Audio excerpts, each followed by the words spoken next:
You and once again welcome to the second half of Pure West Sport with Eaton-Evans and Morris Solicitors live right now on the Facebook page. You can watch along. You can also get us on the PWR app, on your smart speakers and on crystal clear DAB digital radio right the way across Pembrokeshire. Coming up this evening, well, we will start by reflecting on a thrilling Ryder Cup win for Europe. Never in doubt, was it? It did get nervy at one point, didn't it? We'll also round up a busy weekend of Cup Rugby, which also saw a significant number of games not fulfilled. We'll look at the reasons why. We've got cricket news as well, with news on the Pembroke County Club Awards at the end of a busy season, and we'll find out why it's going to be pink balls in Divisions 1 and 2 next season. And our guest in part 2 will be the Haverfordwest County Chairman Rob Edwards. He's on to answer your questions this evening, and we've got plenty to put to him as the Bluebirds sit rock bottom of the JD Cymru after a really difficult opening start to the season. Well, that is all on the way. So let's get going, shall we, this Monday evening. Fresh from the Dale 10K yesterday, and brilliant coverage in the first hour as well. Hearing from the 10K and the half marathon winners. Fraser Watson, how are the legs?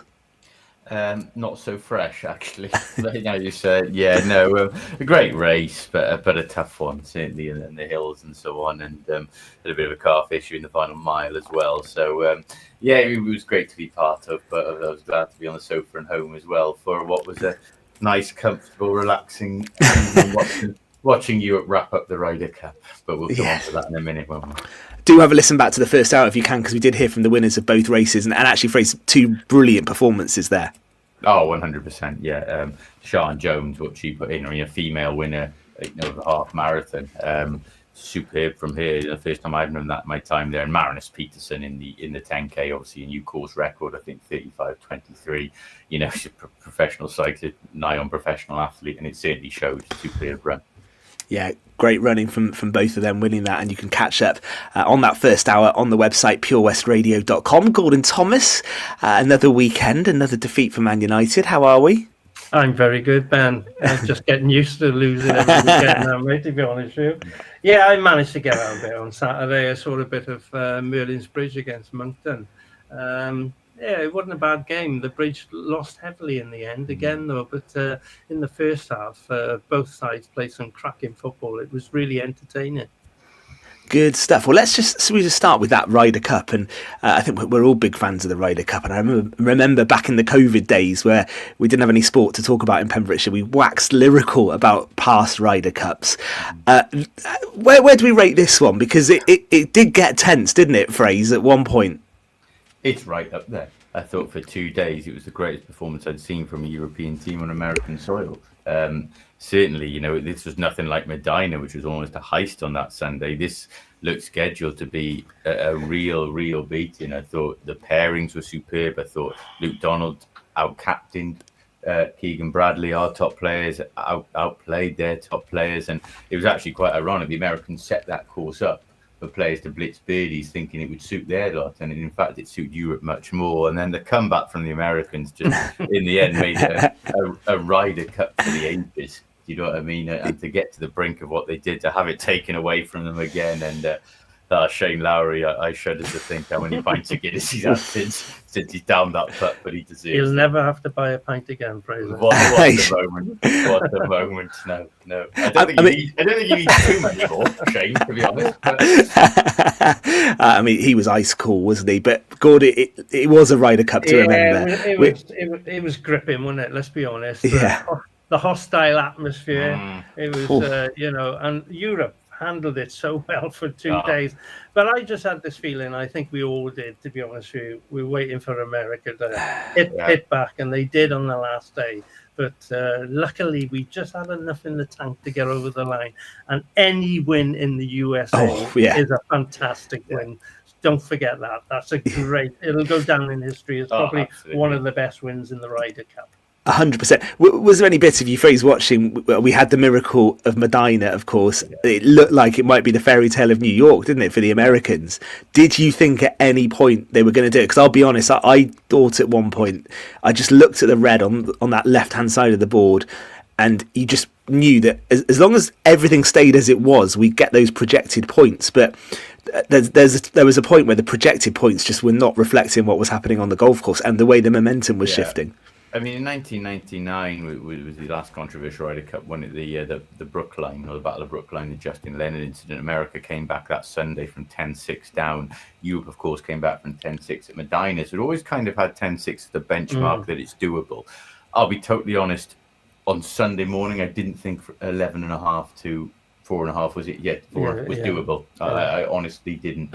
But as the first couple of matches went their way, and you're right, you look down the leaderboard, and suddenly came the realization that this could happen here, and it was horrible. As a fan, I can imagine it as a player, it was a horrible couple of hours. And your only hope was the last 3 matches were all tight, and you knew it was going to come down to them. You didn't actually, at one point, Lowry was 2 down. You didn't envisage Lowry turning it around.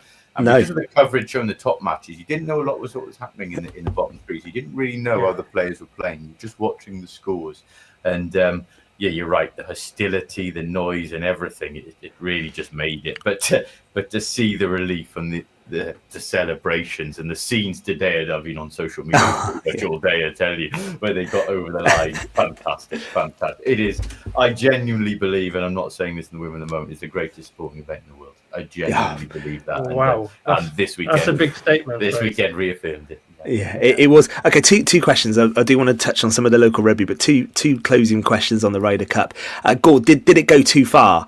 The American support. I mean, I think the best way to silence them is to go there and win in their backyard. But for me, that did overstep certainly on those first couple of days with the abuse. Yeah. I mean, DeChambeau was getting the crowd really on the USA, pumping that through the stadium. But it was the personal slurs that happened to McIlroy and Lowry that I think that's not in sport. That shouldn't be in sport. It's difficult enough. You don't go at their family and whatever when you're playing and taking a shot and then really trying to put them off their game. It's sportsmanship at the end of the day. You have to have a bit of integrity. The USA failed on that miserably, to be honest with you. But it wasn't the players who were behind that. It was the actual crowd. They were hostile. They wanted to ruffle feathers. And ironically, the first 2 days they had it thrown straight back at them. And that's the way to do it, is to beat them Agree. On the game. They were on their game, Europe were, for 2 days. I think they actually let their own players down. They did. They were concentrating more. They fired them up. Right? They were concentrating more on abusing the Europeans than they were supporting their own. Correct. And it was quite noticeable how quiet they went. Before their Bud Light or whatever they drink over there set in. It was quite nice how quiet they were when Europe were on top in the mornings. And the moment Lowry nailed that putt and gave it back to them yesterday, they flooded to the exits. They did. The country was still out there, still fighting for what would have been a remarkable draw, and they didn't want to know. And Gordon's right. The best way to respond to it is to beat them. We did it. Had to beat them in their own backyard. So Okay. Can I just check as well? Because my WhatsApp group, because it got so close, my mates were like, "Come on, we'll take retaining it," and I said, "Yeah, we will." But I think America would almost take that as a moral victory to square it. I was like, "Come on, we want to win that. Let's get that 0.5." At the start of the day, if you said to retain it, was a major disappointment. When Lowry stood over that putt, I really couldn't have cared less what happened afterwards, as long as he got it. I think you're right. I think in hindsight, Luke Donald would have been very, very disappointed to have only had a 14-pointer and not one outright. And because of the Hovland issue, if it had only been 14.5, you would still have had that discrepancy. McIntyre coming down the last, getting the half to make it 15-13. Takes that all out of the debate. So unlucky America, 2 more years. Final question on this then. Do we want Luke Donald to go again? Will he go again? I mean, KT, who's... I think he will, because it'll be home. It'll be in Europe. To do it on American soil, he's going to be here. Why not do it again? I mean, I'd say it's tremendous guts what he does, because your Ryder Cup legacy goes on your captaincy. You put it on the line when you become captain, no matter what you've done in a player. Yeah. And to win it at home is the safe one to do, isn't it? To take it on again away and put everything he did in Rome on the line, reputation-wise, in New York, in the supposed bear pit of Bethpage, phenomenal. And I don't think anyone will have any qualms about going again. We might have to catch up with Katie at some point and get some thoughts on this. I think the one caveat to it is that I think Europe have always said they don't like to have a rookie going to America. So if Donald goes again, that does open the possibility there might be someone who's not as experienced who would then lead the away fixture. So that could be a possibility. You wonder if Justin Rose it's got might to be made for that. Point, Ben, it's got to change. I mean, you say that Olazabal went to Medina in 2012. Yeah. You know, Patrick Harrington went into the most difficult Ryder Cup of all time in lockdown in COVID-19 to Wisconsin in 2020.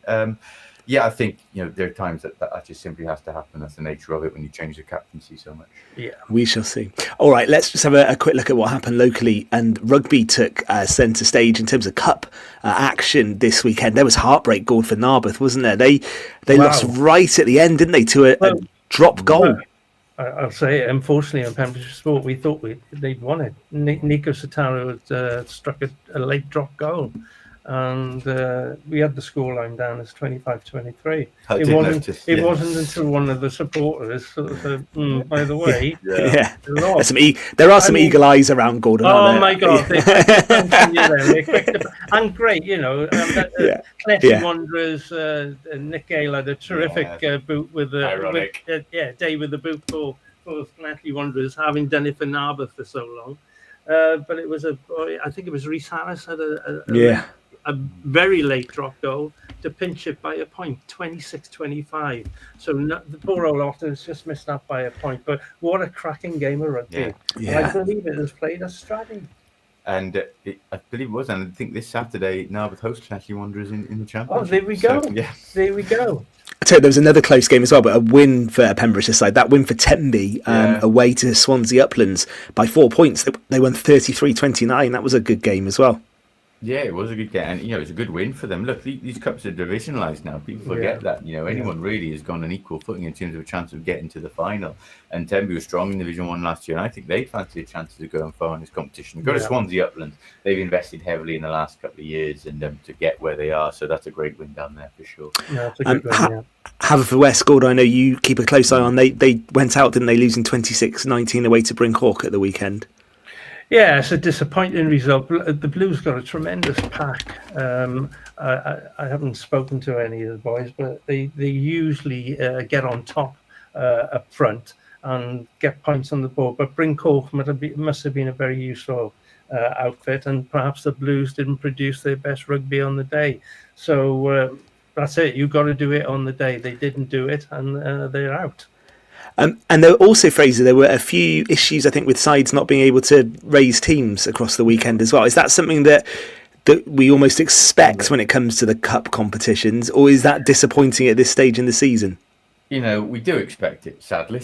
We do. And I've long spoken about this, and I think it's wrong. And I think we hide behind too many excuses, Pembrokeshire sides. And it's not just Pembrokeshire. Look, there were walkovers given throughout the board. I think by Friday, we'd hit 20 walkovers already, and that was before Saturday morning. You know, there are teams that unfortunately just aren't interested in the cup, you know, and it's a sad attitude to have. And I hear so much blamed on the WRU or the bust of the away trips. The cup's divisionalised now, okay? Yes, you might have to go away, but that's part of cup rugby. You have home and away draws, okay? And because they're divisionalised, you're not playing anyone who, in reality, you should be on the wrong end of an absolute hiding. You're not going on a mission impossible. And you're Langham, and look, I've got a lot of time for Langham, the small club, they keep going. They had to go to Pembroke on Saturday, for goodness sake. You're talking 10-15 minute trip, maybe a little bit more. There's no excuse. They've got to go there away in the league. There's not an excuse for going away. Milford couldn't raise his side. Milford was perfectly good enough to raise his side a couple of weeks ago in a local derby against Nayland, you know. And I'm not blaming the coaches, and I'm not blaming the clubs involved. Crimmock the same. I put it on the players. I don't think the commitment is there anymore, and I think people see these cup competitions as an inconvenience, and they just don't commit to them. And it's wrong. It's the wrong attitude to have, you know. And if you've had a bad start in the league, use the cup to spark your form. Use it as a fixture to your own benefit. It's the wrong attitude, and unfortunately, I can't keep defending people over it. It's disappointing though, Gord, isn't it? It's almost a bit of a lack of ambition, because you play sport to try and win something, don't you? To try and win trophies. It's not all about the league, is it? 100%. I know what Fraser's saying. You know, you go to teams where you think, oh, we're not going to win this. We'll pull out. That's definitely the wrong attitude. You should go there and play the best side that you can put out, and try and cause, if you think the team's better than you, cause an upset. You know, it's just an easy route. Oh, we'll have a Saturday off. We'll prepare for the next league game. which would be this Saturday. It's, you know, you should play your cup competitions and go out and enjoy them as well. It's a time to experiment. If you know, you could play some youngsters, different positions to see how they go. You know, it's totally out of order, to be honest with you. And the idea of having a rest as well, I'm not sure how far that goes really, or if it really works, because where are we? With the 27th of September, aren't we? It's nonsense. And I'm not picking on Crymych, Milford and Langham, by the way, because there's been a lot of culprits over the years. They're the three who happen to be in the firing line. But you look this Saturday and you see if those three can race sides, you know, if these problems with player availability suddenly disappear. And I put big money on the fact I think they will. Yeah. Okay, good point, and well done to the sides who were in action over the weekend. And as I said in the first hour, pembrokeshiresport.co.uk has great coverage of the weekend's rugby, and usually you're spot on with the scores scored as well. And when you're not, there are some eagle eyes around who will tell you. And that's good, Ben. That's good. But you do a great job on there. Absolutely right. Easy to be a critic, isn't it, sometimes? We are going to take a moment and then we're going to talk to the Haverfordwest chairman, Rob Edwards. His side sit bottom of the JD Cymru Premier, 9 games in. So what is going wrong at the Oggy Bridge Meadow? We will find out with the Haverfordwest chairman. He's joining us next on Pure West.